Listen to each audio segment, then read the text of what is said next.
Alright, here's an update. This Saturday, I'm going to announce the winner for the Fugitive Predator, Brick Predator minifigure accessories. So make sure you stay tuned for this coming Saturday video. Now, if there's one thing that I'm known for, it's fake Lego. So why not, let's compare some real Lego with some fake stuff. Now, I got this right here. This is the Adventure Time Marceline, and she's got this lunatic amp. And I actually already have this, but I saw it was a great deal. It was $3 at Walmart. So I figured, hey, what better time? I got some Adventure Time fakes. Let's tie in the real ones, and let's make a video. Let's start off with this and see how it compares.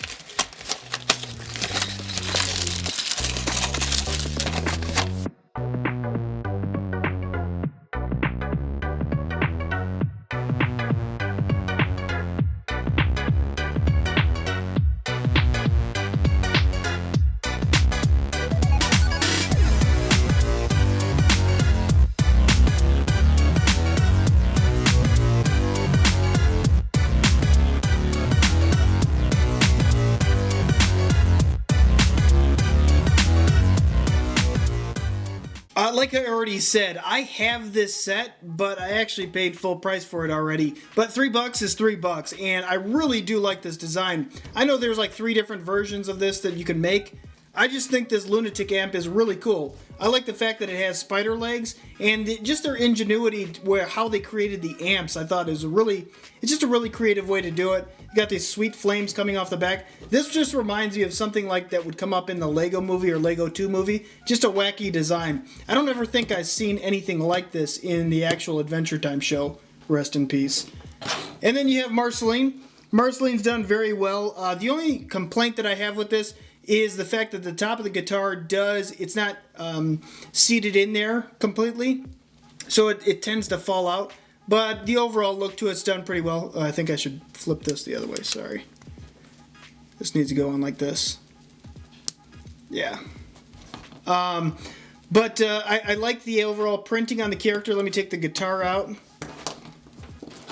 And you can see the dual molded leg print, which I love. Anytime you can get an extra set of dual molded legs, go for it. And just the overall printing on the torso and the face. She has 2 faces. One is the scary version. One is the happy version. And you can also see a little detail. She's got 2 the vampire bites on her neck right there, which is also pretty good. But great character. It's just a really shame that Lego never officially made more characters, because Adventure Time was such a creative show. And I know it started to decrease later in its life, but as far as the quality goes, but the characters were definitely interesting. Let's move on to the fakes and see how they compare. Fake Numero Uno. You know, I have to say, now I'm going to call out a bad fake when I see it, but this one is done very well. In fact, I really like this custom head mold that they did here. And it's done it looks spot on to Flame Princess. This character obviously being Flame Princess, nailed the overall look to the face. Now there's a little bit of a divot right there. It's kind of hard to see on camera, but the brick has gone a little wonky right there. The printing throughout is almost done like it looks like a sticker almost. It's really adhered to it. Now this is also another character that was already built, and normally with these right here, these skirt pieces, normally they just kind of barely are in there and they'll fall out at the drop of a hat. This, however, is not just a traditional triangle Lego piece. It's curved out, and it does have those deep-seated leg parts that fit into the torso, so it actually doesn't just fall apart. I don't know, I have to say, I'm kind of impressed with this. This little flame thing that she has in her hand is also dual molded, which you never see in these knockoff figures. So with this one, and you could check out my other video that I did with all the different Adventure Time characters that are knockoffs, this one is way better than the other ones that I reviewed, just as far as the overall quality goes. Let's move on to the next one.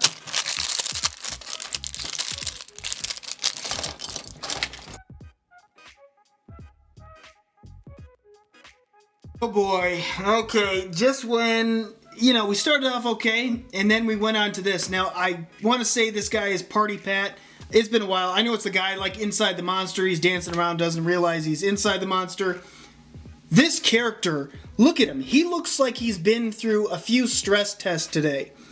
Well, first of all, like his one eye looks a little googly. Like he's got a real small eye and it looks like it might be infected. And then you look at this other eye and it's giant.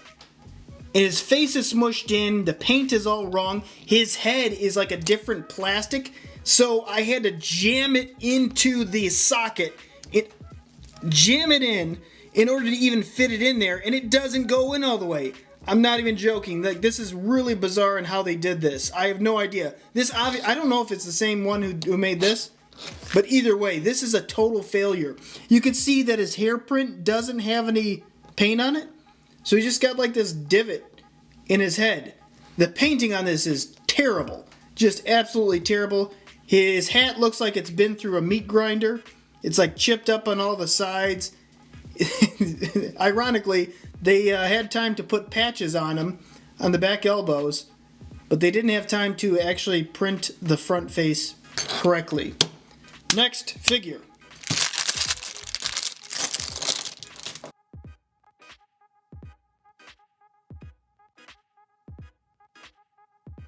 Guys, I really wanted to like these. Okay, so let me start off with a couple things that are okay. The overall look to him looks pretty close to the Ice King. I mean, he does look pretty decent. And the painting's not horrible. But I don't know what the difference is between this one and this one. I don't think this is...